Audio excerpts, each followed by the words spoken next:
Jadi ulama itu mulai dulu itu sudah berpikir.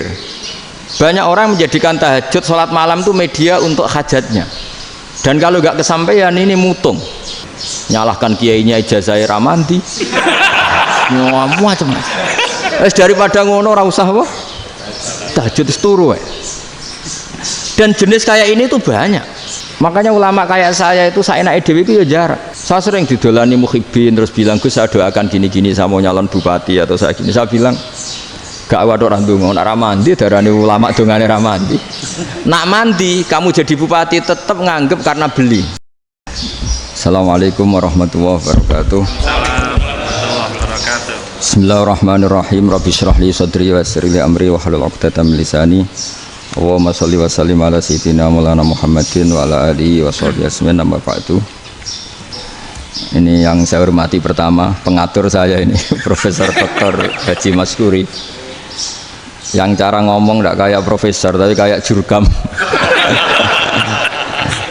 Jadi kalau ciri utama akademisi itu kalau ngomong itu teduh, datar, runtut, sehingga memaksa orang lain itu menerima karena runtutan logika yang terbangun.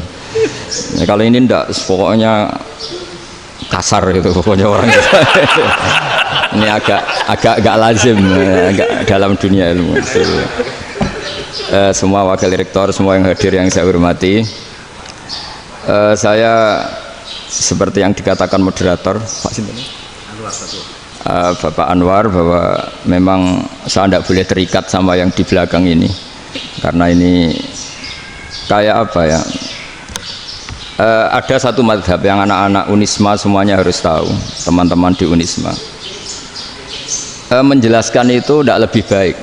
Jadi karena seakan-akan belum melakukan.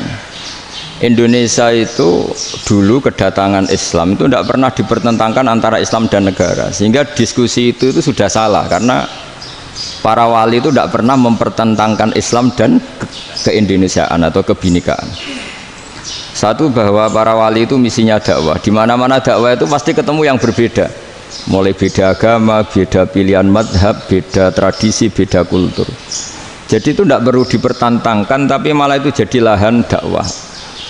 Sehingga kita-kita ini kalau diminta diskusi hubungan negara dan agama malah bingung.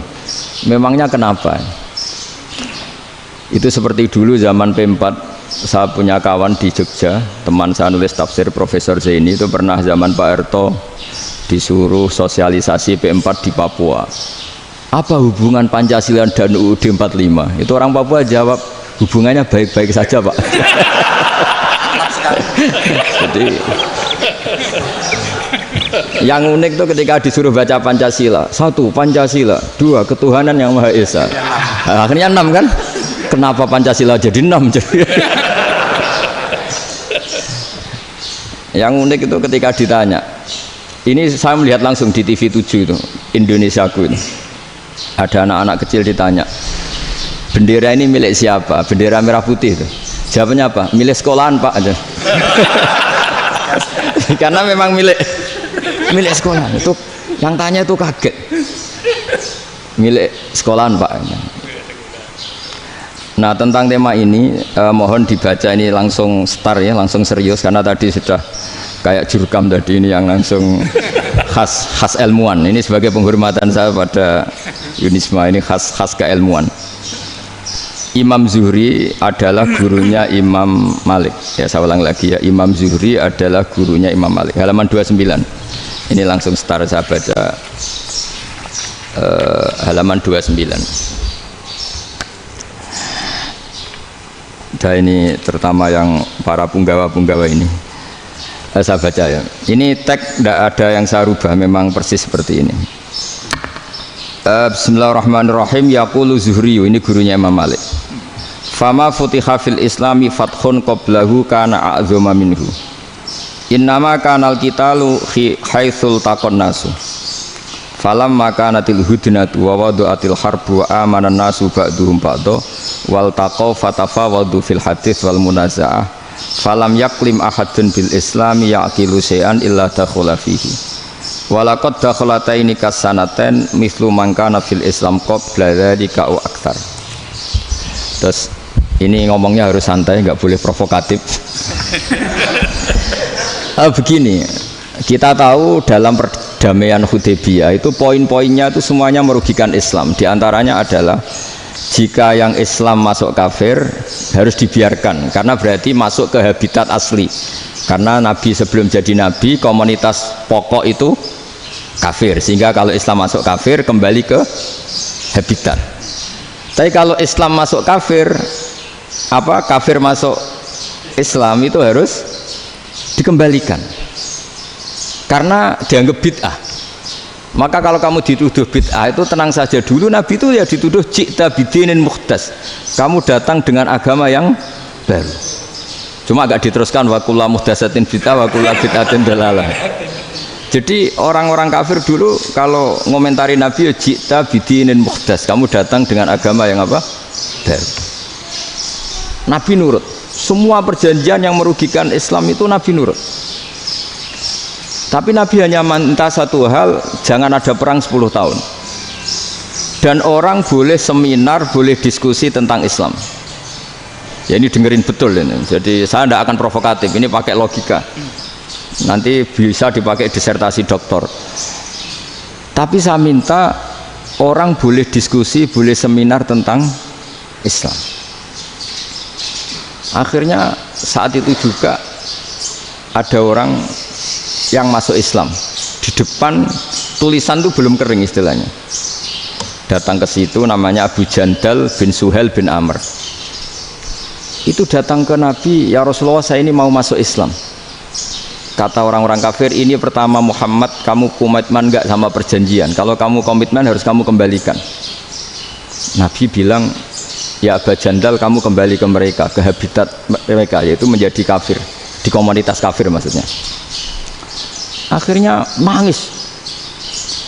Umar, Sayyidina Umar itu mendekati Abu Jandal, kemudian memberi isyarat supaya ngambil pedangnya. Jadi isyaratnya wong ini baca ora wis. Maksudnya orang-orang kafir. Tapi Abu Jandal nggak mau. Singkat cerita akhirnya kembali ke komunitas kafir. Tapi yang dikatakan Imam Zuhri cara analisis ini nggak bisa pakai provokatif, harus pakai analisis. Innama kanal qitalu haitsul taqon nasu. Yang namanya perang itu menjadikan orang tidak berpikir jernih.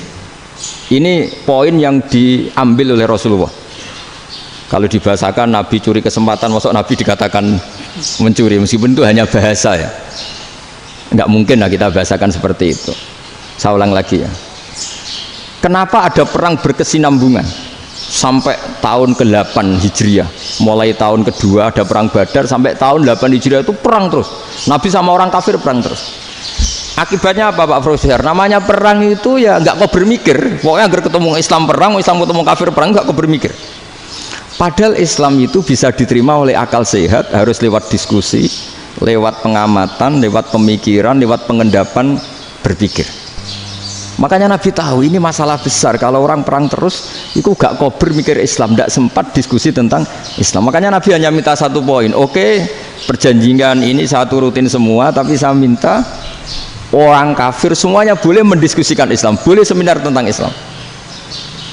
Mereka bilang iya, pada pikiran mereka kan diskusi paling piye. Ternyata betul, ada diskusi. Terus temanya gini, kira-kira bener di Muhammad Abu Jahal. Terus Tuhan Muhammad sama Tuhan Abu Jahal itu keren mana? Diskusi. Tuhan Muhammad itu khaliqus samawati wal ardi, yang menciptakan langit bumi. Sebagaimana kampanyenya Muhammad. Ya mereka masih jangkar bilang Muhammad. Kalau Tuhan kita, ya berhala itu yang kita bikin, yang kadang rusak, yang kadang kudanan, terus lumutan, pokoknya terus diskusi. Kita kok bener pengirannya Muhammad. Terus Muhammad Abu Jahal. Mulai dhisik Muhammad itu ratau bodoh nih. Mulai dulu Muhammad tuh gak pernah bohong. Abu Jahal, waduh, wis bodoh nih ngongkonan. Wis ribet kan? Dan semua diskusi itu mengarah ke kebenaran Islam. Wah, akhirnya wong kafir sing tokoh-tokoh cara Jawa yo wah semane jebule masalah ini kan. Artinya gini, kalau kita ingin Indonesia damai, sebenarnya yang untung itu Islam. Karena Tuhan yang menciptakan langit dan bumi tentu gak akan diperbandingkan atau akan dikalahkan oleh Tuhan yang lahirnya saja sudah di bumi. Misalnya kita menjual Tuhan Allah, siapa itu yang menciptakan langit bumi, yang ada sebelum langit bumi, bandingkan dengan Tuhan yang lahirnya di bumi, ada tanggal lahirnya, ada aktenya, itu kan sudah ribet kan. Begitu juga kalau memperbandingkan tokoh, Muhammad itu siapa? Tokoh yang bisa menyatukan pan Arabik, tokoh yang begini-begini, yang sayang istri, sayang keluarga, dibandingkan dengan tokoh Abu Jahal, Abu Lahab yang corong jauh penggaweannya yang ngerugikan orang lain. Akhirnya orang itu mulai tertarik sama Islam. Makanya kata Az-Zuhri pakai bahasa dulu, falam yaklim ahadun bil Islam. Tapi kalau sekarang yang populer itu bahasa yatakallam. Sebenarnya yang benar itu bahasa kalimah yaklimu kalaman, karena masdarnya itu kalam, berarti sulasi nopo mujarrad. Tapi di fiilnya itu mujarradnya enggak kelaku. Jadi di fiilnya takallama yatakallamu, tapi untuk masdarnya yang kelaku kalaman. Jadi ini agak unik, agak gak lazim. Mestinya kan takallama ya takallamu takalluman, tapi di masdarnya kalam populer, tapi di fiilnya tidak populer. Saya teruskan ya, ini penting sekali. Jadi menjual Islam, kalau boleh dibahasakan menjual, itu tetap enak dalam kondisi damai. Karena kalau kita perang, itu bawaannya kalau ketemu ya perang, kalau ketemu perang, sehingga orang itu rakober diskusi loh, saat benernya Islam sampai kafir itu bener di. Karena tidak kau berdiskusi, tidak sempat diskusi, orang yang milih yang kafir, karena yang mayoritas yang kuat, sementara Islam zaman itu lemah. Lah Nabi itu yang diminta hudnah, yang penting kita damai. Terus orang boleh mendiskusikan benar mana kita dan mereka. Ya setelah diskusi ya tadi kan nggak mungkin Allah yang begitu keren hebat pencipta langit bumi dibandingkan berhala yang mengurus dirinya sendiri saja tidak bisa. Walhasil terus orang mulai tertarik sama Islam dan aturannya nggak boleh dilarang diskusi itu. Nah makanya saya pernah ditanya beberapa profesor di Jogja, Gus, suatu saat kalau kampus paling keren di Jogja ini ada Islamic Studies, kemudian pengajarnya dari berbagai agama, ini riskan nggak bagi Islam? Saya jawab, asal yang didiskusikan Islam itu nggak masalah, yang repot itu nak umat Islam. Karena kalau umat Islam yang jadi percontohan, banyak raja yang dolim, banyak pemimpin muslim yang dolim, terus identik dengan Islam itu jadi dolim, kan ribet ya. Kalau pas umat Islam, kalau Islam yang kumat kan jadi masalah kan. Nah ini kan terus jadi beda umat Islam sama Islam yang lagi apa? Kumat. Singkat cerita terus Islam mendapat posisi yang luar biasa. Nah makanya di sini diistilahkan falam makanatil hudnah, ketika ada perdamaian wa amanan nasu ba'dum ba'do, orang merasa aman, itu fatafawadu fil hadis wal munazaah, mereka berdebat. Munazaah itu berdebat, keren mana konsep Muhammad dengan konsep Abu Jahal, keren mana konsep Tuhannya Muhammad dengan Tuhan kita, terus diskusi. Dan mereka akhirnya ikrar, wah yang benar ya Muhammad lah, di mana-mana Tuhan tuh ya sebelum langit dan bumi, di mana-mana Tuhan ya punya reputasi menciptakan, masa Tuhan reputasinya diciptakan kayak berhala dan sebagainya. Ibadah juga gitu, ibadah wong kafir itu kalau tawaf itu telanjang, ibadah Muhammad santun pakai pakaian. Terus akhirnya mereka mulai tertarik Islam. Sehingga saya lihat di beberapa tafsir, saya memang tidak akan ngomong yang tidak serius, ngergani Unisma ben sawangane pemikir serius. Di Quran itu sampai lihat di tafsir Tobari itu ada ayat bal naqzifu bil haqqi 'alal batil fayadmaghuhu fa idza huwa zahid. Qadzafa itu kalau di kamus tak lihat itu takallama bila dalilin. Qadzafa itu yes pokoknya sekenanya. Artinya gini, kebenaran Islam atau kebenaran hak itu kamu taruh sekenanya saja itu tetap menang. Apalagi kamu taruh secara teratur, kamu taruh sekenanya saja itu tetap menang. Sehingga di sini banyak sahabat yang hidup di Cina. Sekarang juga banyak orang alim yang milih hidup di Amerika, banyak orang alim yang milih hidup di Inggris. Dan mereka pede, percaya diri, karena kebenaran itu kamu letakkan di mana saja, itu tetap akan menang, akan menemukan momentum kemenangannya. Misalnya gini, contoh paling gampang. Dulu para peneliti, saya ulang lagi, dulu para peneliti itu ya datang kemana-mana, termasuk Ibnu Battuta, termasuk Ibnu Khaldun, ya semua peneliti itu suka neliti. Setelah diteliti, Quran itu satu-satunya kitab suci yang membicarakan sains, misalnya tentang falak, tentang astronomi, tentang asal-usul kejadian manusia, kejadian makhluk. juga bicara tentang geografi, geologis, semuanya. Sementara kitab lain hanya cerita tentang mawaid wal hikam wal ibar. Jadi diteliti kayak apa, pada akhirnya hak ini yang menang. Bal naqdhifu bil haqqi 'alal batil fayadmaghu fa idza huwa zahid. Saya berkali-kali cerita, ada ulama yang ahli matematika. Ketika ditanya kenapa kamu suka ngajar matematika, sampai muridnya itu ragu, ini guruku mlebu swarga ta ora, penggaweane mulang matematika. Tapi para muridnya bermimpi bahwa Imam Amudi itu disuruh ngajar para malaikat. Dan itu pede betul dia. Kata Allah, ini ulama saya yang iman kepada saya setingkat iman kamu. Jadi malaikat itu tidak mungkin Gusti, kita menyaksikan langsung engkau, sementara ini di bumi nggak menyaksikan jenengan. Kenapa bisa sepede dan seyakin itu? Akhirnya Imam Amudi disuruh ngajarin matematika. Jadi Anda kalau profesor itu nanti harus sempat ngajari malaikat, itu baru benar-benar profesor. Jadi nanti di akhirat ngajari siapa? Malaikat. Jadi ada seminar yang melibatkan banyak malaikat, narasumbernya itu seorang profesor. Itu ketika kenapa engkau begitu yakin kalau Allah itu Tuhan dan Allah itu Al-Wahidus Shomad. Terus Imam Amudi mulai nulis angka gak beraturan, 2, 3, 4, 5 sampai 1 miliar, 1 triliun, pokoknya gak beraturan. Kata beliau, nisbatus naini wasalasa ila ma la nihayatalaha iku nisbatul far'i ilal asli. Mbok angka sebanyak apapun, 2 dibanding 1 ya far'ul wahid, 3 dibanding 1 ya far'ul wahid. Semua angka yang gak terhingga pun dibanding 1 semuanya far'ul wahid. Semua angka sebanyak apapun itu cabang dari angka 1. Fakullu hadhil awalim far'un minal wahidis shomad, yaitu Allah Subhanahu wa ta'ala. Wakil malaikat tepuk tangan, iya juga. Jadi begitu juga ada ulama itu ahli gambar. Saya dulu ngaji sama Mbah Mun Al-Husunul Hamidiyah, itu kitabnya itu banyak gambarnya. Dan gale gambar yang ngawur betul, mangga ahli gambar. Saya lepol, tersempurna lele. Semua gambar bangunan, gambar sapi, pokoknya gambar. Ternyata dia menemukan Tuhan itu dari gambar. Gambar serapi ini atau seruwet ini sama. Gambar rapi sama ruwet itu sama kalau dalam pandangan tauhid. Dimulai minan nuqtah al-wahidah. Kowe cek gambar sing rapi, sing indah, cek gambarmu elek, dimulai dari satu titik. Dan titik ini nuqtatil wujud, yaitu Allah Subhanahu wa ta'ala. Jadi nak cara ahli tauhid gak penting gambarnya api, menang lomba atau ora penting. Butuhe hadis surah ini gambar baik yang rapi maupun ndak adalah min nuqtah dari satu titik.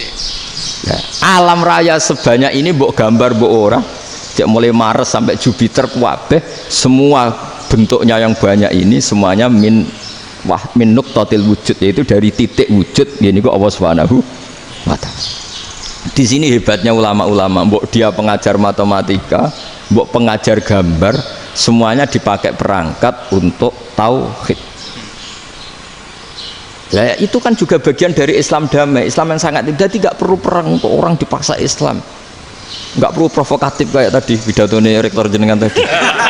Jadi ciri utama ilmuwan tuh kalau ngomong datar tapi logikanya nggak terbantahkan, itu ciri khas ilmuwan. Kalau ciri khas politikus kalau ngomong itu keras, provokatif lah kira-kira gitu. Tapi isinya biasa. Nah, saya berharap nanti semua profesor doktor itu datar tapi isinya kualitasnya bagus ini. Mentes. Jadi makanya terus kata ulama, kenapa diistilahkan balnat zifu bil haqqi? Kenapa pakai qadzafa sementara qadzafa maknanya takallama bila dalil? Maksudnya bila dalil di sini itu min ghairi ikhtiyajin ila dalilin. Kebenaran itu memang nggak butuh dalil. Apa kita perlu dalilnya apa? Buktinya apa? Kalau 3 itu cabang dari 1. Wong gendeng yang takut gitu pas orang gendeng. Wong 3 cabang dari 1 kok ditanyakan buktinya apa? Itu min awalil bidah. Pertama orang pasti tahu kalau 3 itu far'ul wahid. 1 juta juga far'ul wahid. 1 miliar juga far'ul. Gambar yang sebanyak apapun ya dimulai dari 1 titik. Cek gambar benar maupun yang tidak. Akhirnya apa? Ulama dulu itu sebegitu rileks nerangkan tauhid. Lalu kenapa asma ini yang ya ini kan khas NU ya, khas pesantren. Sebenarnya saya keberatan pakai istilah khas NU, pakai khas pesantren karena NU itu anaknya pesantren, jangan dibalik pesantren anaknya NU karena sebelum ada NU itu ada pesantren. Tapi kayaknya Unisma lebih suka pakai bahasa NU dan saya ya agak-agak orderan yang terpaksa disuruh ngomong. Ini agak apa ya, agak kacau sebetulnya ini agak kacau. Jadi NU itu sama pesantren itu tua. Pesantren. Jadi NU dilahirkan pesantren, bukan dibalik pesantren dilahirkan NU. Sehingga barokahnya didirikan pesantren ini, kadang nyuwun sewu sekali berbahasim itu kadang ide besar beliau itu ora dituruti wong NU. Jadi Mbah Hasim cara kula kok dadi Mbah Hasim ya mangkel. Mbah Hasim itu ngarang meno kentong. Nggih ngarang meno beduk, tapi wong NU nganggo kentong. Beduk. Dan uniknya Mbah Hasim nggak tersinggung karena ciri khas pesantren itu membolehkan perbedaan apa? Pendapat.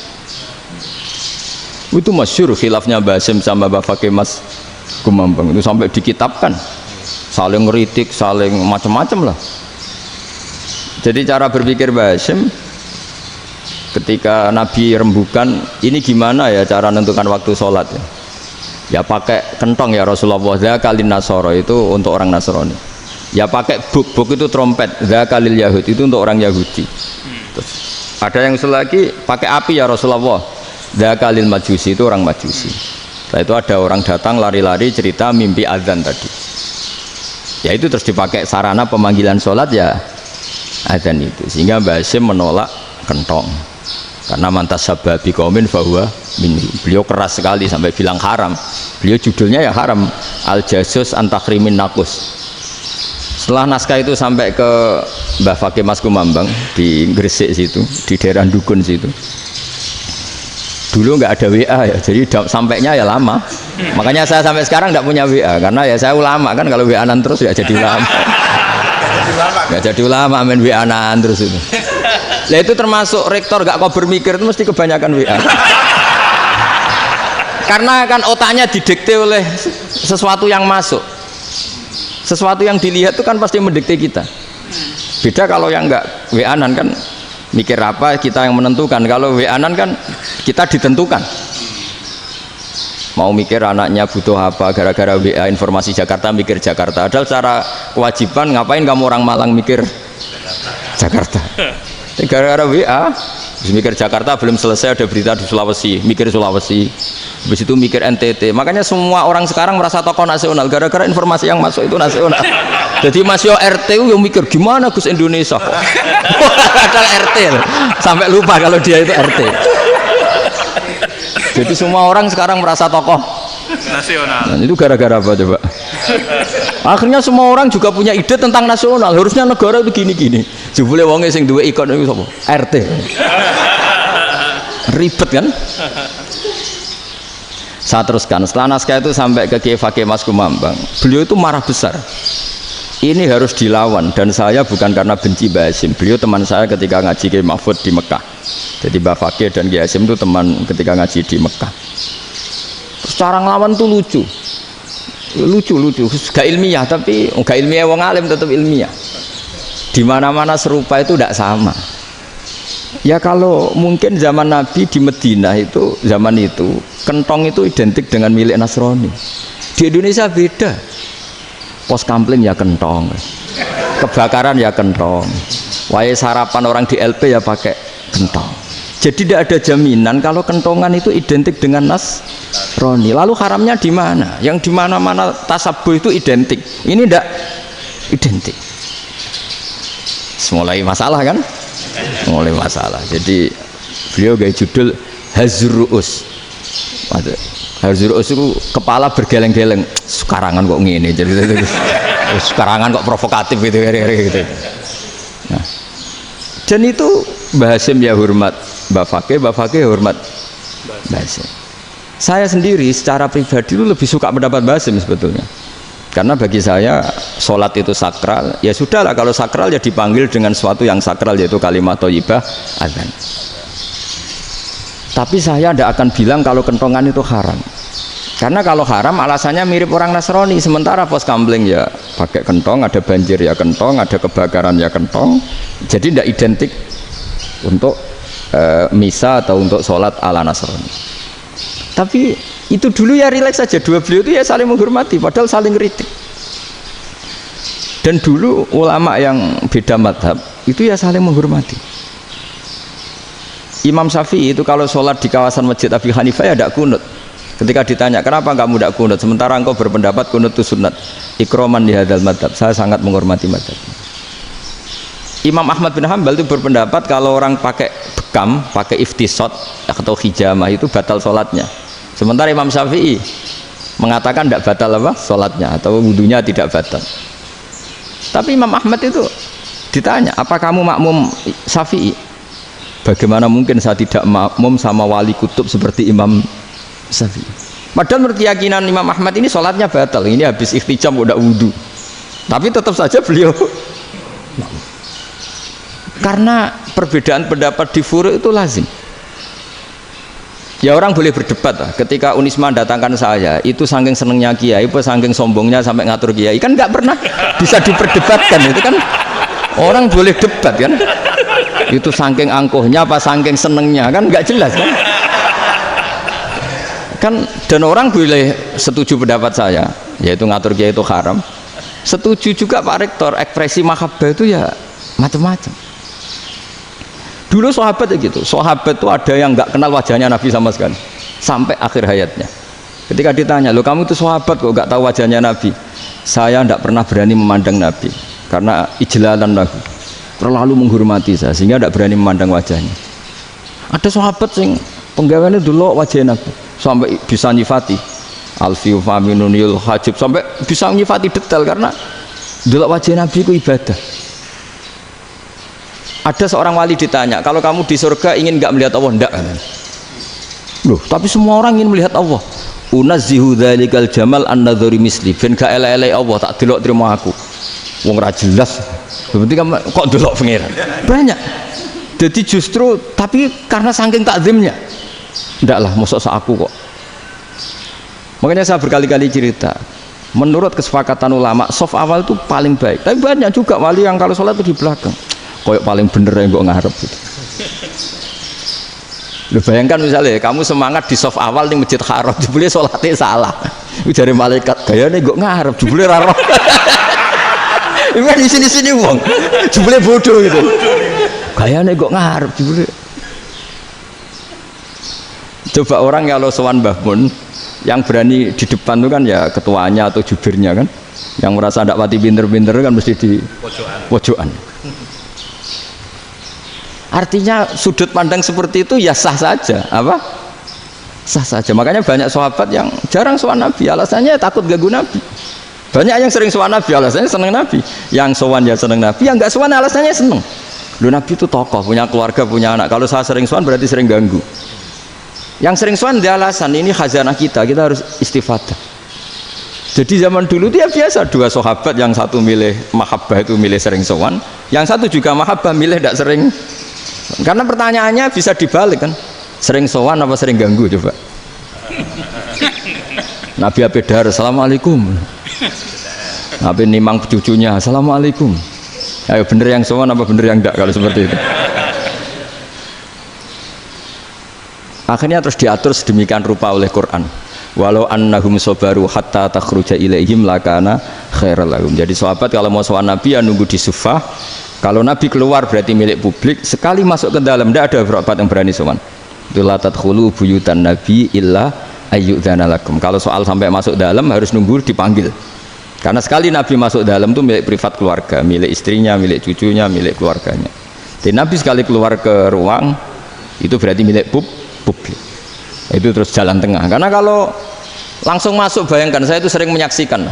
Mbah Mun habis ngaji 2,5 jam ngaji Jalalain, baru masuk assalamualaikum. Padahal yai mungkin mau ke kamar mandi, mau ini itu. Jadi dulu itu Quran sangat modern. Sebelum ada dokter ngatur tamu, rektor ngatur tamu itu Islam sudah modern. Dia kan nggak fair kan?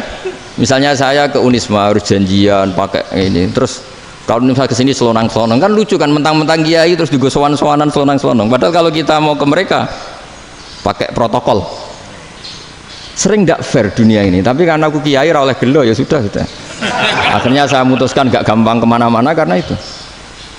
Saya sering didatangi ajudannya menteri, Gus mau ada tamu dari Jakarta tanggal ini, mesti saya bilang, mereka milih tanggal yang mereka kosong, kok tidak mikir apa pas itu kosong.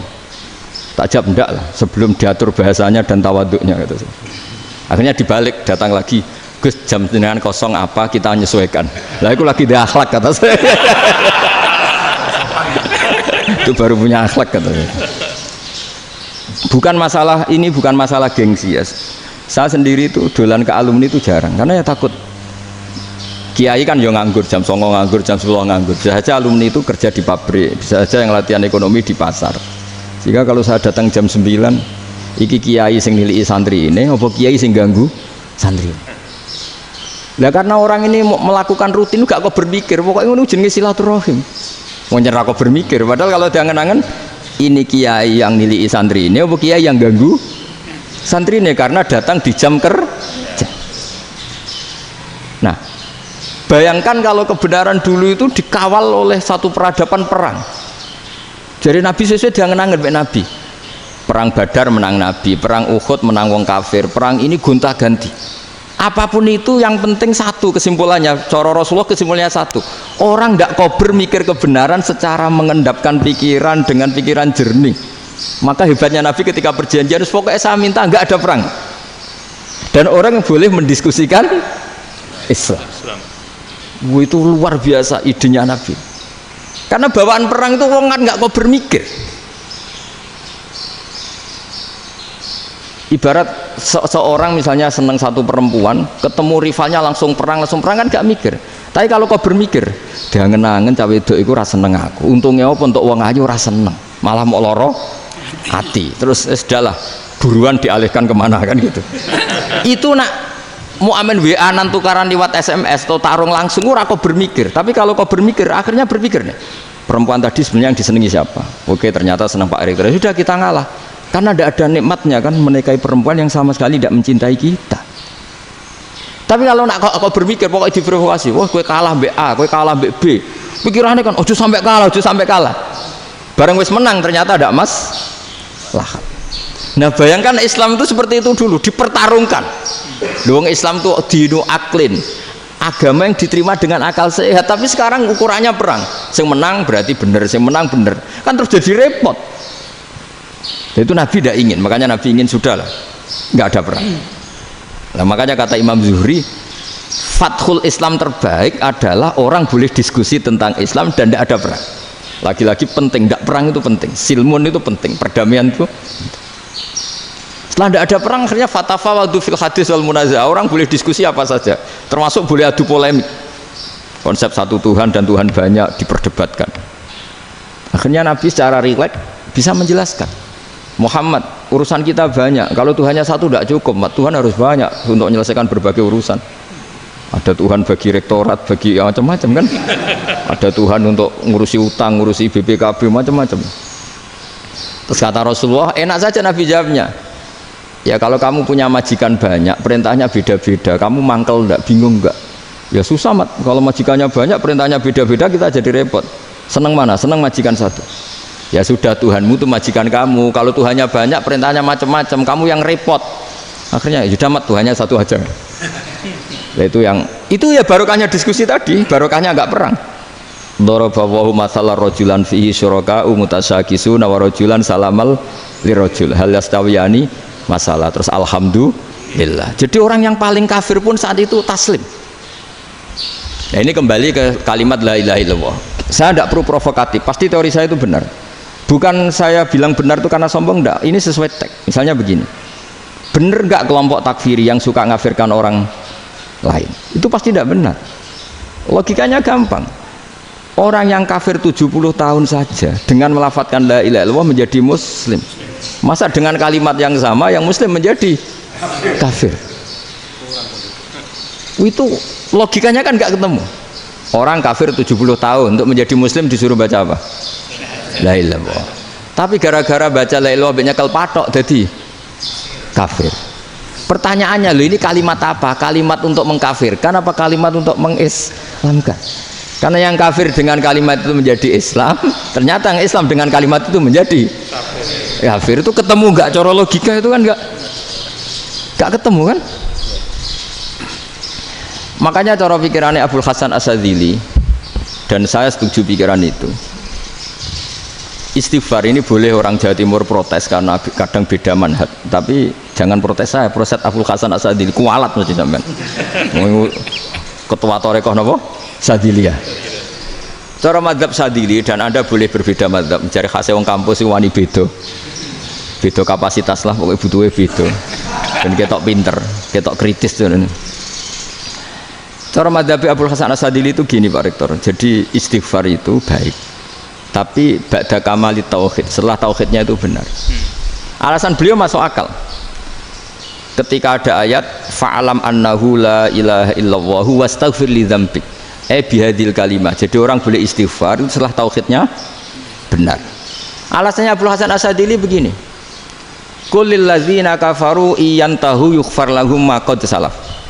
Katakan kepada mereka yang kafir, sekali mereka tidak kafir, maka otomatis dosanya masa lalu diampuni. Pertanyaannya, yang bisa menghentikan kekafiran itu kalimat apa? La ilaha illallah. Dengan hanya melafadzkan la ilaha illallah Muhammadur Rasulullah, langsung yughfar lahum ma qad salaf, langsung dosanya diampuni. Berarti yang menjadi pengampun dosa lah, penyebab pengampunan itu apa? La ilaha illallah.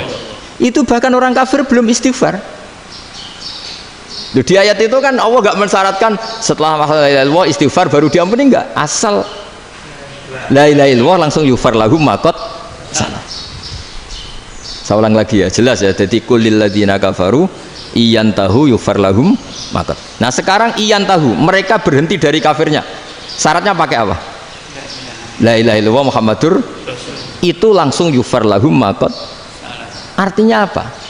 Ghufranullah itu bisa didapat hanya dengan mujarrodut tauhid, yaitu hanya dengan melafadzkan kalimah thayyibah. Dan sahnya istighfar juga berdasar kalimah thayyibah itu. Misalnya gini, orang kafir sebelum Islam melafadzkan astaghfirullah, astaghfirullah, astaghfirullah, kira-kira diterima enggak? Enggak kan? Karena syaratnya istighfar ba'dat tauhid. Nah makanya dalam madzhab Sadili istighfar itu setelah la ilaha illallah. Karena cara pandang ya seperti itu. Jadi fa'alam annahu la ilaha illallah wastaghfir li dzambik. Jadi dengan kebenaran tauhid saja ini sudah cukup kita insya Allah layak diampun. Karena innallaha la yaghfiru ayyusyraka bihi wa yaghfiru ma duna dzalika liman yasha. Jadi orang yang tauhidnya benar itu bisa diampuni Allah asal tauhidnya benar. Itu Allah ngendikan liman yasha wa yaghfiru ma duna dzalika liman yasha. Dawe Imam Suyuti walam yakun liman yastaghfir. Jadi orang yang bertauhid secara benar meskipun gak sempat istighfar itu tetap potensi diampuni. Karena bawaan tauhid itu sudah menjadi layak diampuni. Kayak orang kafir sekali ngelafadzkan kalimat tauhid mbok gak istighfar langsung diampuni. Nah, karena melihat seperti itu terus orang berlomba-lomba memperbanyak jumlah ngelafadz la ilaha illallah. Jadi kita yang alim, kita semua, saya tidak bilang saya, kita termasuk yang di pinggir-pinggir saya ngaku alim yang masalah lah sopai. Kita semua yang alim-alim itu tahu bahwa la ilaha illallah itu super. Sudah bawaannya tauhid, juga punya kelayakan diampuni. Nah kemudian nasib kita agak sial, malah kalimah ini dituduh bid'ah, dituduh khurafat. Mergo Nabi nggak pernah tahlilan, Nabi nggak pernah. Nabi gak pernah tahlilan, kalau diartikan Nabi ratau maca la ilaha illallah, aneh gak kalimah ini. Nah, ini provokatif ini. Jadi ini sudahlah keanehan-keanehan ini kita terima karena ciri utama wali, ciri utama ulama itu wa'udhu fisabilillah, harus pernah disakiti. Jadi kalau Unisma sakit karo dituduh apa? Dituduh bid'ah itu berarti belum calon ulama. Anjar ulama itu wa'udhu fisabilillah, harus disakiti. Jadi kalau kamu disalahpahami itu ya harus santai. Provokatif tadi. Iya, termasuk provokatif tadi. Termasuk diatur tadi itu. Jadi kalau cara berpikir kan, karena mereka itu memang kalau kita turutin itu memenya itu terlalu, kadang menghujat kita itu enak ya jadi KNO, ada orang mati datang, kiainya dapat makan, dapat rokok, terus pulang gitu. Jadi apa, terus kita kayak tersangka terus kita kan kayak tersangka terus tertuduh terus itu. Terus yang orang NU ya memenya juga nggak kalah ekstrimnya. Boleh ya ajaran orang nggak boleh ngasih kiai gitu. Berarti boleh dong ajaran kikir gitu. Jadi memang kadang apa ya, cangkem elek lah bahasa kasarnya itu. Itu memang kadang lebih mengenakan kalau kita datang ke acara mayat kan dapat makan, dapat minum. Kalau yang sohibul bed rokok ya dapat rokok. Kalau kiainya dapat wajib, kadang 20.000, kadang 50.000. Terus memenya itu kok setega itu ya, ada orang meninggal kok malah kita makan-makan. Seakan-akan kan kultur ini biadab kan gitu. Tapi yang orang NU kebalikan bales. Oh ternyata nggak boleh ya mayat disodakoi, ternyata nggak boleh ya orang dermawan. Berarti Islam membolehkan medit ya gitu. Mau ini kan, tangan-tangan itu luwih mandi timbang takbir ya kan. Karena ini kan memicu emosi kan, memicu apa? Emosi. Nah tapi saya kalau disuruh bela mana itu tidak ada yang saya bela. Ya seorang sudah lah, kalau mau nganggur saja sudah itu. Sudah. Ya tapi itu memang apa ya, itu khazanah Islam, ada yang kritik ada yang enggak, ya itu memang khazanah, ya biasa aja kalau saya biasa aja. Wajar. Karena dulu ulama itu sudut pandangnya itu ya seperti itu.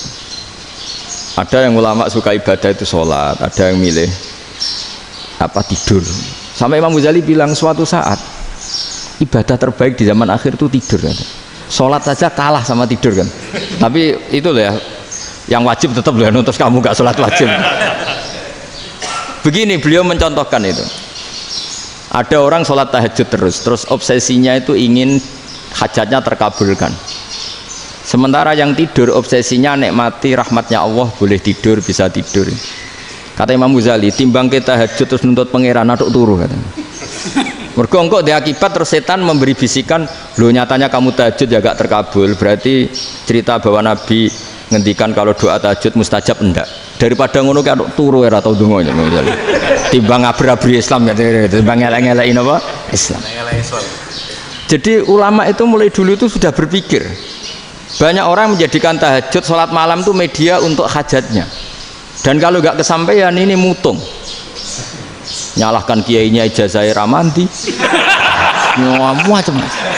Daripada ngono ora usah apa? Tahajud turu wae. Dan jenis kayak ini tuh banyak. Makanya ulama kayak saya itu saenake dhewe itu ya jarak. Saya sering didolani muhibbin terus bilang, Gus saya doakan gini-gini, saya mau nyalon bupati atau saya gini. Saya bilang gak waduh orang donga, nak ramandi darani ulama dongane ramandi. Nak mandi kamu jadi bupati tetap nganggep karena beli. Sopo sing ora roh bupati saya juga beli. Ribet kan? Ketika mereka jadi ngunsurkan doa kamu apa karena kemarin beli? Yang beli maksudnya nggak beli nggak usah tersinggung. Jadi ribet ngadepin. Nggak artinya gini loh, doa itu jangan dipakai begitu loh. Kalau minta nasihat, tak nasihati jadi bupati yang baik, gubernur yang. Kalau minta doa itu resikonya. Akhirnya gigi kalau diminta doa ya doa, sebenarnya diisinya itu nggak doa kemenangan. Itu nggak selamat gitu. Karena ribet. Makanya Islam itu doa itu setelah iman. Aturan iman benar baru doa. Aturan iman benar termasuk Allah itu yaf'alu ma yasha, boleh melakukan yang dikehendaki. Allah nggak boleh terdikte oleh doa kita, nggak boleh. Ya saya ulang lagi ya, madzhab Hasan Asyadzili ini khas kita. Jadi la ilaha illallah itu didahulukan sebelum istighfar. Tapi kebalikannya madzhab Imam Sanusi itu dibalik. La ilaha illallah itu kalimat yang sakral. Karena yang sakral dibutuhkan muqaddimah, yaitu yang melafadzkan harus yang sudah bersih, yang sudah steril baru melafadzkan la ilaha illallah. Maka dalam madzhab Sanusiyah istighfar dulu baru la ilaha illallah. Nah cara madzhab Abu Hasan Asyadzili kebalikan, istighfar itu sah setelah sahnya tauhid. Kamu ikut mana tuh? Asyadzili apa Sanusiyah? Alhamdulillah sama-sama tidak paham, ya sudah. Akhirnya sudah, ya nggak kemana-mana kan gitu. Jadi apa ya? Terus ini saya teruskan, ini biar khas pesantren atau khas NU lah, kalau bahasa Pak Rektor khas NU. Ini ben sampean tahu beberapa perbedaan itu lazim. Halaman 24. Ya, halaman 24 sama 25. Tak baca, ini masih orisinil. An Sufyan bin Uyainah, ini juga gurunya Imam Syafi'i. Kata Sufyan bin Uyainah, beliau cerita, kana Isa wa Yahya alaihi salam ya'tiyanil qaryah. Fayas'alu Isa an syirari ahliha wa yas'alu Yahya an khiyari ahliha. Jadi Nabi Isa dan Nabi Yahya itu satu generasi, sama-sama masih muda. Kalau di satu kampung yang Nabi Yahya tanya, ini keluarga terbaik siapa? Saya mau nginap di situ karena kumpul orang baik itu nyaman. Kalau Nabi Isa kebalikan, keluarga terburuk mana ya, saya tak di situ. Nah terus akhirnya faqala lahu Yahya lima tanzilu ala syirarin nas. Kenapa kalau kamu bermalam kok malah kumpul orang-orang yang nakal? Innama ana tabibun udawil mardo. Saya ini nabi, para dokter. Di mana-mana dokter yang ngumpuli yang sakit, ngobati yang sakit. Makanya di NU itu ya banyak Kiai Jazab mengumpuli yang nakal-nakal. Nak tepak yang ngentas yang nakal, nak tepak ya katut. Ini adu nyali lah sudah gitu. Tapi itu ada ilmunya, yaitu niru Nabi siapa? Isa. Kalau kamu dokter penelitian tuh cari daerah yang banyak pandemi apa yang bersih? Yang banyak pandemi, karena yang namanya penelitian ya di situ kan. Kalau kamu dakwah ngentas kemiskinan, ke daerah miskin apa daerah kaya? Nah sama, kalau ngentas kefasikan ke daerah fasik apa daerah orang soleh? Fasik. Ya, tapi itu Nabi Isa. Nah kalau kamu tidak Nabi kan potensinya kan itu. Tapi setidaknya bahwa kita sering disalahkan karena punya beberapa tokoh yang ngancani fasik-fasik, itu sebenarnya ada dalilnya, yaitu Nabi siapa? Isa. Nah terus masalah tegas dan lunak. Ketika ada mahasiswa misalnya pacaran, boncengan lanang dan perempuan, itu pilihan kita apa? Kalau tegas, terus gak mau mendengar kita. Misalnya gini, contoh gampang, tak beri contoh Pak D, jangan orang tua, nanti secara fikih itu beda. Nah ini kan kita orang pesantren, nah, biasa ngaji fikih detail. Kamu Pak D seorang perempuan, mahasiswi misalnya, sering pacaran. Setiap ke situ sama pacarnya kamu diam saja. Padahal kamu dosen keislaman. Mesti pawanaan kamu nyimpulkan, ternyata pacaran itu tidak apa-apa. Buktinya Pak D itu tidak negur, menengahi. Ini berarti as-sukut alal mungkar. Tapi kebalikannya, Pak D ini terkenal keras. Nak rono mesti ada aku ponaan. Akhirnya yura rono. Mesti ngerti nak mesti diamuk. Nah, dua orang ini sama-sama gagal kan? Yang lunak menjadikan ponaannya pacaran terus karena enggak negur sehingga dikira membolehkan. Sing keras juga gak sempat bina wong rono era wani. Akhirnya dua orang ini sama-sama enggak ketemu, sama-sama enggak berkesempatan membina kan? Gagal membina kan? Karena yang keras ponaannya enggak pernah situ, berarti enggak bisa bina kan? Yang lunak membiarkan berarti juga ada bina. Nah, Islam itu antara dua itu. Ya agak terlalu lunak, enggak terlalu keras. Karena kalau terlalu keras, misalnya ada kiai terlalu keras, lu masyarakat mau tanya itu gimana? Lari kan? Lu saya ini punya pengalaman pribadi. Saya ini kan kecelok orang alim. Itu kalau pernah ya saya itu berusaha ya pokoknya ya umumnya orang alim lah. Tenang, terus anteng, enggak gejlok-gejlokan. Itu enggak ada yang tanya. Saya mimpi ketemu beberapa ulama itu disalahkan. Terus umat saya kalau mau tanya itu ke siapa? Wong alim wis wibawa, meneng tambah banget wibawanya.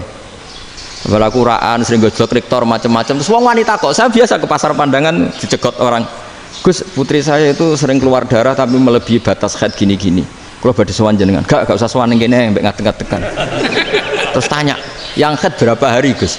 Ya supaya rudat ilal adat sebelum dia punya penyakit istighadah itu berapa? 6 hari ya sudah, kembali 6 hari lainnya mustahadah, tetap sholat, tetap normal. Tapi kalau saya wibawa moro pasar go tasbih duwilu iku mesti wong salaman njaluk donga yakin. Tapi baru kayak rada uraan ketemu wong-wong, dol pening ndi? Mak pening ndi? Gus beneran Gus ketemu jenengan kula wingi badhe tua kok. Akhirnya tanya. Dadi uraanku iku amdan. Lha nek sampean asli iki asli uraan. Karena ndak uraan lah tetap ndak wibawa kan. Jadi baru kayak uraan itu ya banyak. Saya itu kalau ngantor di Jogja itu banyak orang yang tanya. Ya biasa tanya macam-macam. Karena saya uraan. Ke pasar ya orang, bahkan di bis Sering ketemu orang, wah beneran Gus kalau badhe sowan jenengan badhe tanya ini. Ya sudah di sini aja. Jadi semua itu diilmoni.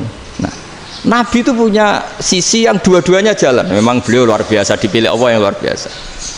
Nabi ketika wibawa itu banyak sahabat yang bahkan mengenali wajahnya aja tidak bisa. Ka'anna ala ru'usihim at-tayr. Bayangannya seakan-akan di kepalanya itu ada burung yang takut terbang, saking antengnya. Tapi Nabi sekali mengeluarkan job, sekali santai, itu sahabat tanya itu sampai yang nggak pantas ditanyakan. Nabi saat tadi kumpul istri saya, tapi tidak inzal, itu wajib mandi ndak. Aro'aita law anna ahadana ya'ti imro'atahu walam yunzil. Itu ya ditanyakan. Nabi pun kumpul itu betul sakit inzal sepundi. Guys, betul lagi. Terus ya ada yang tanya macam-macam. Ya saking ada sahabat dipanggil Nabi tambah lari, dipanggil lagi tambah lari. Panjenengan nyeluk, oh pas kula kumpul bojo kula. Lah kula kuwatir jenengan orang suci, saya belum mandi, makanya saya lari. Terus Nabi ngendikan innamal mukmin thahir, ya nak masalah ketemu kiai ra apa-apa ijek junub. Sementing kok nak salat ya adus sik. Tapi Nabi sekali pakai madzahirul jalal, tapi pakai wibawanya, itu orang nggak berani ngomong. Tapi sekali Nabi rileks, itu orang bisa tanya apa saja, termasuk halal yang nggak pantas. Ada sahabat itu tanya lucu, tanya Maimunah. Maimunah itu ya cantik tapi sudah agak tua lah. Maimunah, ya umal mukminin, hukumnya ngambung bojo pas Ramadan ubi. Wah gak roh aku, gak tahu diambung kan Nabi pas Ramadan. Tanya Saudah, wah malah orang arah diambung. Kalau Saudah itu kan istuwa itu. Lucunya istrinya dia jawab, tanya Aisyah yang mungkin Nabi, iya yang mungkin tanya Aisyah. Itu yang usul ya istrinya Nabi Maimunah. Selalu Aisyah, tanya be Aisyah. Ya Amirul ya umal mukminin gini-gini. Wah Aisyah yang cantik masih perawan kan. Qabbalani Rasulullah bahwa oh Nabi biasa ngambung-ngambung pas Ramadan dan beliau tetap puasa. Akhirnya fakih ngarang kan wa takbil fi Ramadan wa tublah la tubtilu shauma ngambung ora. Iku ya udah biasa di sini. Ya nasi bojone ayu. Nah ini artinya seasik itu. Jadi garwane Nabi sing ngrasa rodok tuwa. Wah, aku ora tahu. Kok Aisyah. Serilek itu dulu itu. Maksudnya orang Islam pertentangan itu. Maksudnya ini ya balik semua ini bedanya orang pesantren sama orang kampus. Kalau orang kampus mau cerita agama itu rahmatan lil alamin, tapi nyontokno rileke ora iso. Agama itu rilek, tapi nyontokno rileke ora iso. Mergo ya rapati ngaji. Contohnya ora iso, dadi mau gawe kaidah mau Islam itu rahmatan. Jadi Nabi itu lah, Allah juga gitu. Allah itu kalau sudah memperlihatkan madzahirul jalal, itu mbok malaikat Jibril rawani. Ketika Allah dengan madzahirul jalal. Tapi kalau Allah dengan madzahirul jamal, madzahirul apa? Jamal. Iku ya gojol-gojol kan ambek makhluke gojol. Ya buli-bulian cara sakniki. Ya sampean delok ning hadis syafaat itu, akhiru man dakhalal jannah atau akhiru man kharaja minan nar, itu di beberapa judul. Ada seorang rojul yang ahli neraka ya, dintas mbek pangeran, terus ditudono swarga. Gusti, swarga sengiler tok ora wong wayu roh, wis ngiler tok. Ngger njaluk Gusti mosok roh tok ora oleh mlebu. Jarimu asal mlebu metu kon neraka ora njaluk-njaluk meneh. Sumpah lho ya, gak njaluk apa-apa meneh. Mboten Gusti. Sekali saya keluar dari neraka ndak akan minta apa-apa lagi. Wis. Wallahi, wallahi, la as'alu ghairaha. Maksudnya ghaira khoslah, ghaira tilkal khoslah. Ya niku selain keluar dari neraka saya tidak akan minta lagi. Didono swarga wong do kelon seru wibet kan. Sing bojone elek kan dendam dadi ning swarga iku. Swarga wis macam-macam. Gusti mosok roh tok ora oleh mlebu. Jarine ra janji ra njaluk meneh. Akhire ya wis didelokno neraka. Jadi pangeran jawabe gampang, didelokno neraka. Roh neraka begitu menyakitkan, begitu ngeri. Sudah Gusti saya tidak minta surga, sementing nggak masuk neraka. Rabbana srif anna adzaba jahannam. Setelah lama itu diadepno swarga njuk mlebu swarga, terus diadepno neraka. Akhirnya ya sudah. Saiki mlebu swarga gak apa-apa. Iku jawabe lucu. Atas taziu jenengan ngenyek kula. Wong karuan ra di swarga kok mlebu swarga. Terus akhirnya mlebu swarga, kan mlebu swarga tamanna, sangen-angen sing mbok jaluk apa? Orang ngangen-angen yang indah-indah, laka wa asratu amsal ya siku tak turuti wa asratu amsalih lan lipatan ke-10. Jawab wong lanang ya lucu. Atas taziubi wa anta rabbul alamin. Jenengan pangeran kok ngenyekan. Maksudnya wis karuan aku ora pantes. Terus dari pangeran la astazi ubika walakinni alama asya'u qadir. Aku gak ngenyek kowe, pancen aku pangeran. Nuruti kowe iku iso. Jadi Allah sendiri ketika dengan madzahirul jamal itu malaikat ya ono sing wani bantah. Masyhur itu kan malaikat sing bantah pangeran ataj alufia mayusidu fiya wasfikut. Karena Allah dengan madzahirul jamal. Sing paling masyhur Nabi Musa. Nabi Musa itu ketika Nabi Mi'raj itu beliau kira-kira di langit keempat lah yang masyhur atau kelima, ngelangkai. Nabi Musa nangis, ya Robbi ini apa-apaan? Orang sing ja'a ba'di kemudian melangkai makom saya ini apa-apaan? Jadi Nabi Muhammad kan apapun hebatnya kan junior, kok melangkai makom saya ini apa-apaan? Nggak fair. Sampai Nabi Muhammad itu tanya gini sama Jibril, reaksi Allah gimana ketika melihat Musa seperti itu? Jawab malaikat Jibril lucu. Ya roh khiddatahu, Allah sapal gayane Musa biar. Jadi lucu. Ya dibiarin aja sama Allah. Tapi wong jenenge Nabi Musa itu kekasihnya Allah. Tetap berkah bagi kita. Betul. Ketika setelah Mi'raj diwajibkan sholat 50. Gentenan Nabi Musa kelihatan nabinya. Sebenarnya Nabi Musa itu sebetulnya loh, gak nguntungkan kita sebetulnya. Tapi yang nguntungkan. Sebenarnya enggak niat nguntungkan kita, tapi nguntungkan. Nabi Ibrahim kan di langit ke-6, keren lah. Konti jong ketemu Allah ngeten-ngeten kan salat 50. Karena Nabi Ibrahim terkenal Nabi baik tidak bantah. Bareng Nabi Musa. Kenapa diceluk pangeran? Kula akan salat ping 50. Inna ummataka la tutiku dalik. Wah, gak kuat umatmu. Serai-rai gak umatmu ora ngarah kuat 50 rakaat. Tapi sebenarnya Nabi Musa itu niatnya bukan membela kita. Fa inna ummati la umatku sing gagah-gagah ra iso meneng umat. Berarti sebetulnya ya itu masih pakai gengsinya gitu.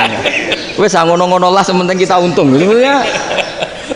Sebetulnya dia itu nggak terima. Wong umat saya aja yang lebih kuat, nggak kuat apalagi umatmu. Dan terus sebutin irji ila rabbika fas'alhu takhfif. Itu berarti Allah dengan madzahirul jamal. Sudahlah, datang ke Allah minta keringanan. Allah itu baik. Minta, ambek Allah ya diringana mau 5 tok, jadi cek 45. Balik Nabi Musa, piro 45, cek ra kuat umat. Wong umatku ora kuat, jadi sebenarnya dia bilang umatku ora kuat. Lho cara Nabi Muhammad model wong Malang, yo beda umatku mbek umatmu. Ribet kan? Beda. Lho Nabi Muhammad kan enggak seperti itu kan? Enggak punya akhlak Malang kan, akhlak. Maksudnya akhlaknya mujur itu loh, akhlak yang baik gitu loh. Ya akhlak yang mujur lah, bukan yang malang gitu. Jadi Nabi ya manut. Tinggal 40 kan, dikurangi lagi 35 sampai 9 kali kan, masyhur itu. Ya kan kalau dikurangi 55 kan berarti turun naik kan 9 kali. Itu setelah 5 itu Nabi Musa cek usut masih ragu. Itu cara Nabi munggah nentek. Ya. Ini entek ya. Terus iya doa tuntas betul. Sebebas. Terus munggah ado-ado laopo. Ngapain itu? Akhirnya Nabi Muhammad sudah sampun ya kalimah Allah. Saya ini malu sama Allah Musa. Sudah 9 kali dan diturutin terus. Jadi Allah kalau dengan madzahirul jamal itu Nabi Musa biasa nego sama Allah. Tapi ketika Allah dengan madzahirul jalal itu Nabi Musa enggak berani. Yaitu di hadisus syafa'ah. Hadisus syafa'ah ketika manusia datang ke Nabi Adam, ya'tuna Adam. Ya Adam anta abul basar ngene isfa'li ana inda rabbik. Kamu saya minta mensafaati kita. Nabi Musa, Nabi Adam inna rabbi qad ghadibal yawma ghadaban lam yaghdab qablahu mislah wa la yaghdab ba'dahu mislah. Ini Allah sedang murka besar dan tidak akan murka seperti ini lagi. Sudah saya tidak berani, nafsi. Nabi Ibrahim enggak, termasuk Nabi Musa ketika di itu ya enggak berani. Karena Allah dengan madzahirul jalal. Itu Nabi Musa enggak berani. Sudah saya sendiri itu pernah salah. Yaitu saya membunuh seseorang yang enggak disuruh oleh Allah membunuh itu. Yang pas jotosi orang Kipti. Akhirnya datang ke Nabi Muhammad. Pas ke Nabi Muhammad Allah dengan madzahirul jamal. Dengan madzahirul jamal sampai Kanjeng Nabi ngendikan analah saya akan memintakan syafaat kalian. Terus fa ahmadu rabbi bi mahamida allamaniha rabbi. Saya muji Allah dengan pujian-pujian yang orang lain tidak tahu, hanya saya yang diajari, kata Rasulullah. Ya di sini menurut banyak ulama, termasuk kitab yang saya baca, kenapa Muhammad sebagian namanya Ahmadu? Itu dari af'al tafdil, fa Muhammadun Ahmadu min ghairihi. Muhammad Rasulullah itu kalau muji Allah di atas cara mujinya Nabi yang lain. Jadi Ahmadu bukan dari fi'il mudhari' lil mutakallim, tapi dari af'al apa? Tafdil. Fa Muhammadun Ahmadu min ghairihi. Bahwa Kanjeng Nabi Muhammad sallallahu alaihi wasallam itu cara mujinya Allah di atas pujian para nabi. Makanya di sini Sayyid Ali Zainal Abidin kalau muji hamdal hamidin wa fauqa hamdil hamidin. Jadi pujian saya ini di atas rata-rata cara mereka apa? Memuji. Yaitu sirinya apa? Nabi itu tahu bahwa akhirat tidak bisa batasi Allah. Kamu tidak bisa nyemprit Allah. Allah, ini akhirat loh, amal sudah tidak manfaat, ingat itu. Tidak bisa seperti itu. Allah itu nggak bisa tunduk sama konstitusi yang bernama akhirat. Artinya Allah meskipun di akhirat tetap duwe hak yaf'alu ma yasa atau yaf'alu ma yurid. Nggak bisa kamu terus, wah ini akhirat, amal raiso dikirim nawang mati, amal raiso dikirim, yang pangeran kok mbak atur. Kalau kita yang mengirimkan tidak bisa, tapi kalau Allah tetap bisa. Makanya ada kiai mengatakan kodok qadar ora iso dirubah, itu kamu. Makanya ada seorang kiai ditanya, kodok qadar ora iso dirubah, sekali dicatat selesai. Jadi kiai tadi, tapi nak Allah iso. Dalile apa? Yamhu wa yasha wa yusbit. Nak Allah ya iso, sing ra iso kan kita. Nah, Nabi itu tahu betul meskipun akhirat itu Allah masih bisa dinego, saking baiknya. Akhirnya Nabi sujud, masyhur itu terus, ya Muhammad irfa' ra'sak wasal tuta wasa'tu safa. Semat sirahmu angkat, kujo apa tak turuti. Semenjak itu Nabi minta apa? Syafa. Artinya apa? Ketika Nabi lain berpikir bahwa akhirat ini membatasi amal, karena sudah Nabi tahu betul kalau Allah tetap Allah, yang nggak terbatas kekuasaannya, nggak terbatas rahmatnya juga saat di akhir. Makanya disebut fa Muhammadun Ahmadu min ghairihi. Makanya wa mubasysyiran bi rasuli ya'ti mim ba'di ismuhu Ahmad. Jadi makanya terus banyak GNU sing macam-macam lah. Sing ana sing potongane wedi terus hati-hati. Niku berarti makome Madhahirul Jalal. Ana sing amen guyon nek makome Madhahirul Jamal. Ana sing ra jelas ngene iki, sing ra jelas. Nak guyu buanter kok nangis kok buanter. Jebule urusan utang lah, ini sudah yang udah. Jadi makanya yang rileks saja. Sebenarnya agama ini santai, rileks, karena agama ini harus bifarohin wasururin. Nggak boleh agama ini dibawa dengan kekerasan, dengan antisosial. Karena agama ini harus kul bi fadlillah bi rahmati fa bidzalika falyafrahu, harus senang, harus rileks. Makanya saya jadi kiai itu senang takutnya gini. Sekali saya tidak senang jadi presiden buruk. Ternyata ada dua ngalim raina, itu contohnya. Sampai merengut, terus uripe susah. Nanti orang tidak berani jadi orang alim. Makanya saya buktikan bahwa saya lebih bahagia dibanding rektor. Nanti orang ingin jadi rektor semua, ingin jadi orang alim. Saya pernah ketemu sekian rektor di Jogja, tanya, Gus, kenapa jenengan bela-belain pesantren sampai segitu? Kan keren kampus NU, sekarang ada Unisma, ada NU Jogja, ada NU Jepara gini. Tak bilangin gini, sampai rektornya itu istighfar kan. Saya bilangin gini, ini sekaligus tak kasih tahu ini rektor Unisma ini. Tak bilangin gini, andai kan tidak ada kiai kayak saya itu Islam bisa tutup katanya. Kok bisa Gus? Misalnya ada perempuan haid faqal adat. Itu kalau untuk tahu hukumnya haid daftar dulu ke Unisma. Daftar dulu kan? Setelah daftar nunggu pelajaran haid. Baru tahu haid setelah 3 tahun dari masalahnya ini. Tapi baru kayak kiai ketemu saya di jalan, Gus anak kula nu haid ngeten-ngeten mboten normal, hukumnya piye? Oh, hukumnya ngene dibalekno ning adat. Ora usah registrasi, ora usah daftar.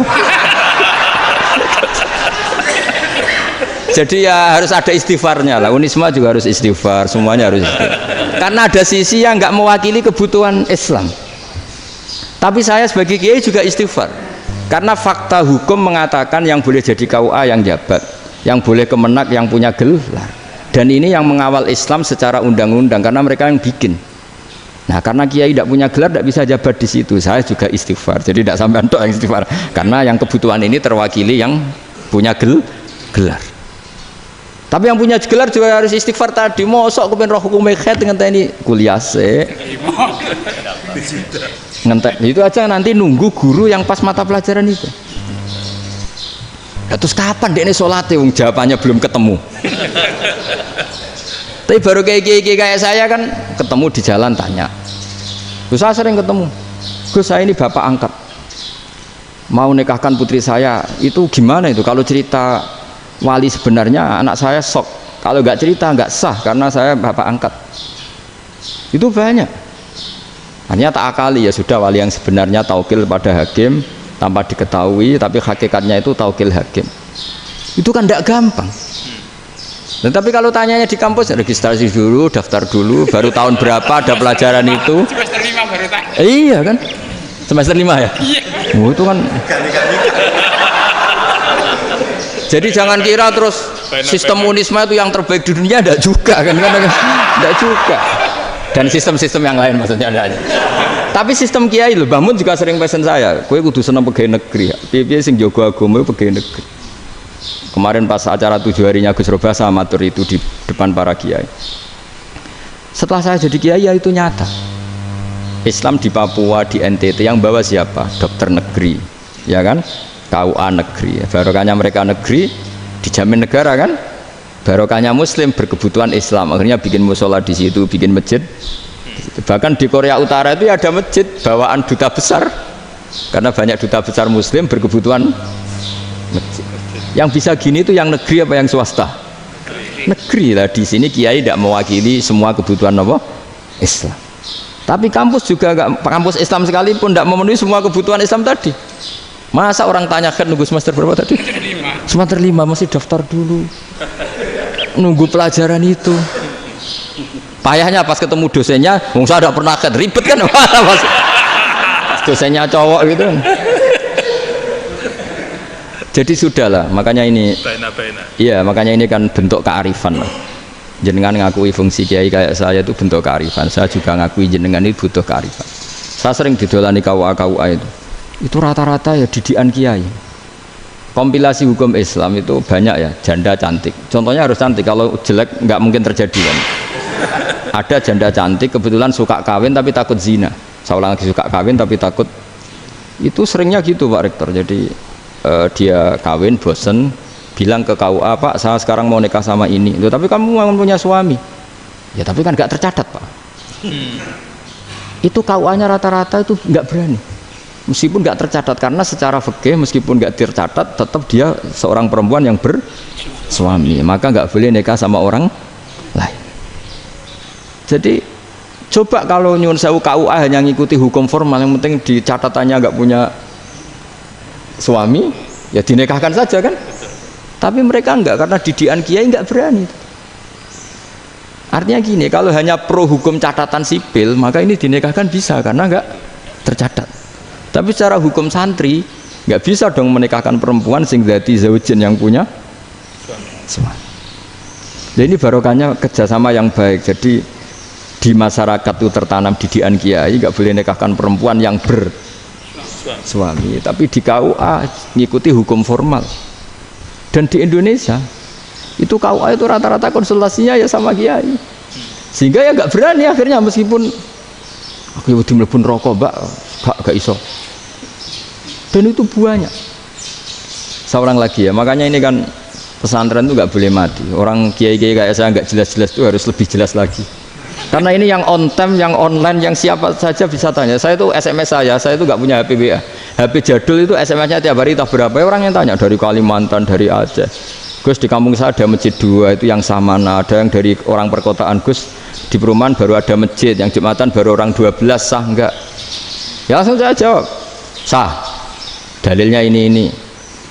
Ya sudah. Nah, tapi kata Imam Syafi'i gini, harus orang 40, itu madzhab Syafi'i, dalam madzhab yang lain gini-gini. Itu kalau tanya rektor itu kan ribet. Masuk ajudan dulu, asisten dulu, panjang.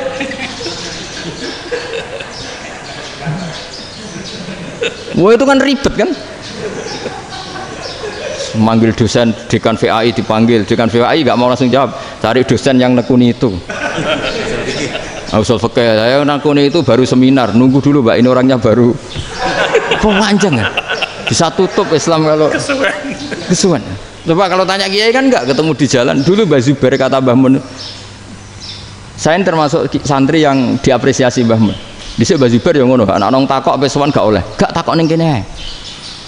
Saya biasa ditanya orang ngadeg-adegan. Ya alhamdulillah ilmunya cukup, kalau gak cukup ya kok sik. Jadi sebetulnya orang sopan itu ya agak-agak ada yang ditutupi sebetulnya. Mboten prayogi teng dalan nginjang mawon matur. Ya sebetulnya sebenarnya memang ilmunya agak cukup gitu. Tapi itu sebenarnya secara fikih itu haram, menunda itu haram. Ya haram tuh, coba bayangkan ya kalau tanyanya sekarang, Gus saya ini sudah keluar darah 1 bulan penuh, padahal normalnya hanya 6 hari. Saya nanti sholat enggak? Kalau ninjang mawon dugi kula. Berarti kan hari ini belum ada keputusan. Sholat apa enggak kan? Tapi karena modus tadi, boten prayogi nggih ngendikan ngoten teng dalan ninjang tengen kula. Itu kemungkinannya 2, sopan atau goblok itu saja. Kayaknya kalau sopan enggak lah. Kayaknya enggak lah kata saya. Karena secara fikih itu jelas haram. Bagaimana mungkin sesuatu yang harus dipraktekkan nanti duhur dijawab besok, berarti duhur, asar sampai subuh belum ada jawaban, berarti nggak ada sholat kan? Ya, makanya dibutuhkan orang-orang alim yang kultural seperti ini, dan NU menghormati kultural. Tapi Mbah Mun juga sangat menghormati Islam formal, karena tadi produk-produk formal itu bisa dilembagakan oleh negara, dan itu kita ikut untung. Makanya Mbah Mun itu kalau punya tamu KUA, punya tamu polisi sampai pejabat itu. Kenapa saya contohkan KUA? Supaya jangan kira seperti pendapat orang-orang hasud, wah mesti aja disolani presiden seneng, menteri seneng. Enggak juga, sebenarnya semua kiai itu mulai KUA sampai polisi, polsek, polres itu seneng semua, karena sama-sama diajak mengawal bangsa ini, diajak mengayomi semua masyarakat. Tapi kadang-kadang masyarakat ngeritiknya, jenenge kiai disolani menteri ya seneng, presiden, padahal yang sowan kiai itu ya mulai KUA, kapolsek, kepala desa, RT, mudin. Itu mudin kalau tanya ya lucu-lucu. Gus kalau nate nyembelih pitik kemanian, pitik gue gede man. Akhirnya Gus ngerti nak kemanian langsung tak sebelah meneh. Terusane ku sah ta ora. Ribet. Ya tak jawab, lah pitike pasti ku jek urip to ora. Terus urip Gus, wis sah cara madzhab Malik kerja urip. Karena itu ada perdebatan antara madzhab Malik dan madzhab Syafi'i. Nah cara Imam Syafi'i itu agak ketat. Hewan yang punya kehidupan sudah mutharibah, misalnya ayam jago, contohnya harus jago, karena kalau ayam kecil diikhlaskan haram. Jadi yang cilik wae kan gitu. Fikih itu ya, fikihnya orang Indonesia itu pecundang. Kalau ayam kecil nggak ditanyakan, mate ra wis. Kalau jago ditabrak truk kejet. Andai kan nggak disembelih pun mesti mati. Itu cara madzhab Syafi'i itu haram. Karena penyembelihan ini tidak menjadi penyebab kematian, tapi memang karena kecelakaan tadi. Tapi cara madzhab Imam Malik enggak. Andai kan enggak disembelih, matinya kan 2 menit lagi atau 1 menit lagi. Andai kan enggak disembelih, berarti mati sekarang itu bawaan pisau apa bawaan kecelakaan? Ya sudah halal gitu caranya. Nah akhirnya ya saya bilang ya sudahlah, kita semuanya Malik. Jadi cara debat, cara Imam Syafi'i enggak, cara berpikir itu sudah tidak kehidupan yang normal, yang dimana-mana penyembelihan itu mematikan yang hidup normal. Jadi agak ketat. Sehingga dalam contoh kemanian, kalau dalam bahasa Jawa nyembelih agak sempurna terus pesonya jatuh atau apa itu, kalau pakai madzhab Syafi'i agak kesulitan. Jadi kalau madzhab Malik asal diselesaikan secara fauron, dan juga sebagian madzhab Syafi'i itu halal. Nah orang mesti tanya gitu, Gus, wedhusku tabrak truk, man Gus kejet. Tapi nak pitik cilik ra ditakokno. Makanya termasuk kritiknya Mbah Mun, tapi ini madzhabnya Mbah Mun ya, kamu boleh ikut boleh ndak, karena ini urusan ndak penting. Dari wong-wong lucu, nak ditakoki yuyu muni haram mergo amfibi. Yuyu ngerti sampean? Yuyu nggih. Tapi nak ditakoki kepiting muni halal. Mergo nak yuyu haram gak eman, nak kepiting eman. Padahal alasannya coba, kenapa yuyu haram? Karena amfibi kan, bisa di air. Pertanyaannya, kepiting seperti itu ndak? Nah, tapi kepiting kalau haram kan eman. Karena besar kan. Kalau yuyu silahkan haram kan gitu. Artinya apa?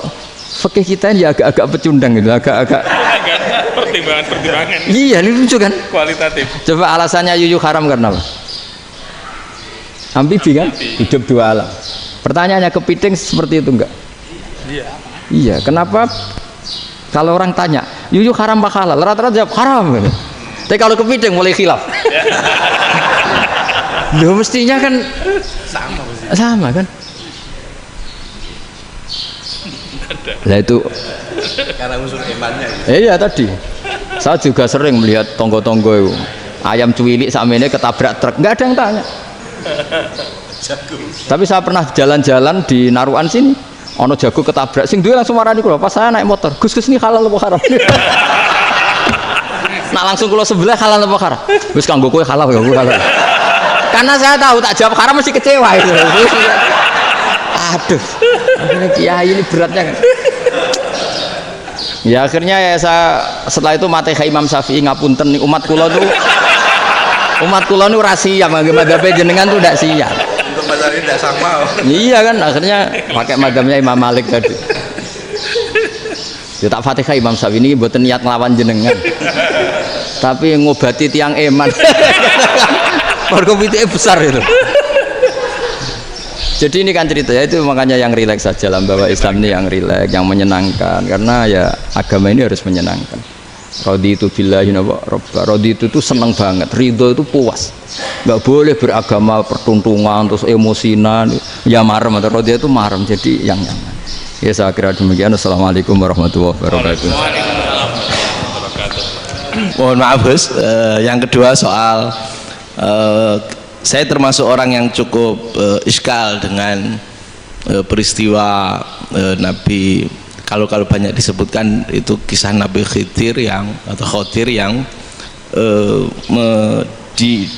dari 3 cerita itu hanya 1 cerita yang saya masih agak bingung soal di situ anak kecil itu pakai kalimat, kalau di Al-Quran itu pakai kotala, jadi pakai anak kecil itu dibunuh seperti itu. Jadi ada istilah yang apakah memang saat itu ada syariat yang membolehkan atau memang ada sesuatu yang secara dari Allah Subhanahu wa taala memang itu dibolehkan untuk Nabi Khidir. Jadi di antara semua cerita itu saya yang agak iskal yang itu. Kalau yang kisah soal membocorkan itu mungkin masih bisa masuk ya, tetapi apakah sudah ada ilmu psikologi yang sangat tinggi sehingga kalau ada anak-anak yang idiot itu atau apapun istilahnya yang sekarang itu boleh dilakukan tindakan begitu gitu. Nah ini saya lebih provokatif dari Pak Rektor biasanya. Artinya mohon maaf karena pemahaman saya ada 2 pendekatan ilmu yang masuk, satu seperti Nabi Musa, yang satunya seperti Nabi Khidir. Mudah-mudahan ada sedikit penjelasan. Siap Gus, terima kasih. Monggo langsung mohon Gus. Ini provokatif ini kayak. Loh di situ aja kamu tanya kok terus mirip. Siapa Fadil ya? Fadil. Dari peternakan ya? Peternakan. Tapi mau ngomong tafsir itu. Mulai kacau peternakan ngomong tafsir ini mulai kan. Nah ini ada yang hafal Quran ngaco, paling enggak setengah hafal.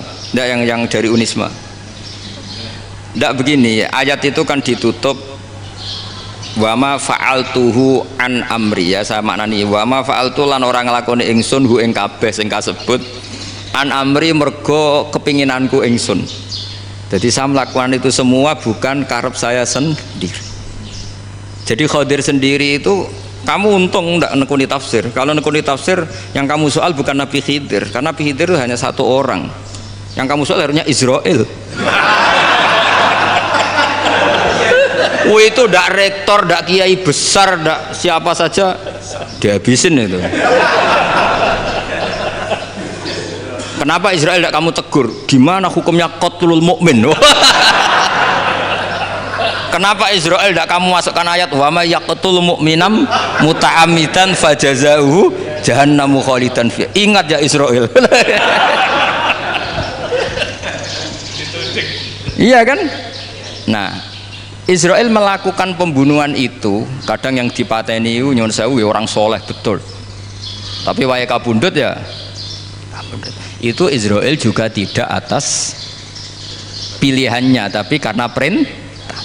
Nah, Khadir itu bukan nabi syariat, kira-kira mirip kayak Israel. Karena beliau bukan nabi syariat. Jadi ini agak aneh, ini kan orang nekuni tafsir kayak saya sampai berjilid-jilid kitab. Saya kemarin mata saya agak sakit karena saya nangis itu sudah 2 hari. Bukan mikir sampean tapi mikir ilmu ini harus ada yang mempertahankan. Karena apa ya, nekuni ilmu itu kan ribet. Kalau yang nekuni ilmu terus dosen terus rektor itu ya agak ada fasilitasnya. Kalau nekuni ilmu kiai itu naruh keramat kan taqabbalallahu minna minkum taqabbal ya karim. Iya, tapi saya alhamdulillah keramat jadi ya tetap hidup itu terus ini. Saya ulang lagi ya. Harusnya Mas Fadil itu kalau nekuni itu yang disoal tuh Nabi Khidir. Nabi siapa? Apa malaikat siapa? Israel. Karena itu korbannya lebih banyak. Pertanyaannya, Israel kena enggak oleh aturan ayat wa may yaqtul mu'minam muta'ammidan fajaza'uhu? Kan enggak. Karena semua itu wa ma fa'altuhu an amri. Saya lakukan ini. Mungkin ngaji kamu enggak khatam sih mau delok fakotalah itu. Itu Nabi Khidir pasti tersinggung, nggak baca belakangnya itu. Ya karena jurusan peternakan itu. Atau salah gurunya yang ngajar. Daripada nyalakan 1 orang mendingan 2 ya. Jadi kalau ngaji itu khatam, sehingga ngerti ayat itu kan ditutup wa ma fa'altuhu an amri. Nah, menurut Ibnu Hajar Al-Asqalani yang nyarai Bukhari, dan ketika itu cerita tafsir ayat itu, wa hadza dalilun ala anna Musa afdhali minal Khadir. Justru ayat-ayat itu menunjukkan Musa itu lebih utama ketimbang Nabi Khidir. Karena Nabi Khidir monoton melakukan apa saja yang diperintahkan Allah, sementara Musa tetap dengan gugatan syariatnya. Beliau gak terima ada orang main membunuh. Aqtal tanafsan zakiyatan bi ghairi nafs. Laqad ji'ta syai'an nukra. Sur'atu Musa ila nahyil mungkar itu menunjukkan beliau Nabi ulil azmi. Jadi Nabi Musa langsung sikap, wah ini tidak benar kamu, padahal sudah ada perjanjian, kamu tidak boleh bantah. Tapi Nabi Musa lebih ngeboti syariat, lebih memihak syariat, nahi mungkar itu wajib. Justru itu menunjukkan derajatnya Nabi Musa fauqal Khadir. Makanya Nabi Musa tetap gugat, nggak bisa dong ini nafsan zakiyatan kok kamu bunuh. Maka itu jadi ilmu. Nabi Khidir pada akhirnya nyuwun sewu ya tidak bisa jawab, makanya beliau menutup wa ma fa'altuhu an amri. Sebenarnya saya sendiri itu ya tidak punya alasan. Jadi kalau Israel kamu tanya ini gimana, ini wong melarat mulai cilik meh sugih mbok pateni, mbok yo baro ben sempat sugih itu. Ini kuliah paling lama urung sempat urip penak. Nah itu kan boyo mateni wong kira-kira lah, nak wis sempat mapaan sempat. Lu andai kan Israel pakai aturan syariat kan mateni orang kan jadi kira-kira lah. Jadi itu tidak ada hubungannya tadi dengan ilmu yang kamu katakan urusan psikologi, anak itu tetap semuanya haram dibunuh, nggak boleh. Ya jadi tetap, makanya ini pentingnya ngaji khatam itu tadi. Jadi pada akhirnya Nabi Khidir itu ada punya alasan, hanya ngendikan wa ma fa'altuhu an amri. Pada akhirnya yang paling pokok yaitu semua ini saya lakukan, saya sendiri itu tidak tahu karena perintah. Jadi untung kamu gak nyoal Nabi Israel. Kalau nyoal diincem ribet kan. Ini orang tadi pas seminar Gus Bak ngeritik saya. Wah. Jadi itu pinter kamu. Yang kamu soal Nabi Khidir ya, jadi enggak itu. Ya kalau nyoal Israel resiko tinggi itu, resiko tinggi. Tapi yang jelas gitu ya, makanya tradisi pesantren seperti ini harus terus, karena yang punya tradisi khatam. Saya tuh kalau ngaji kitab tidak khatam tuh tersiksa, karena tadi kadang-kadang yang depan-depan tuh tidak jawaban, jawabannya di belakang. Kan tadi wa ma fa'altuhu an amri dzalika ta'wilu ma lam tasti alaihi sabra. Jadi ya sudah, kira-kira seperti itu. Wajar kamu tidak sabar, wajar kamu tidak itu, memang saya sendiri sebenarnya juga paham itu. Jadi cara bahasa Jawa deh, wajar saya musakira paham, wajar aku dhewe ku ya ora paham. Aku ya mau ngakoni gitu. Jadi sebetulnya sama-sama ada itu kan. Ini jenenge wa ma fa'altuhu an amri. Dah ya? Ya,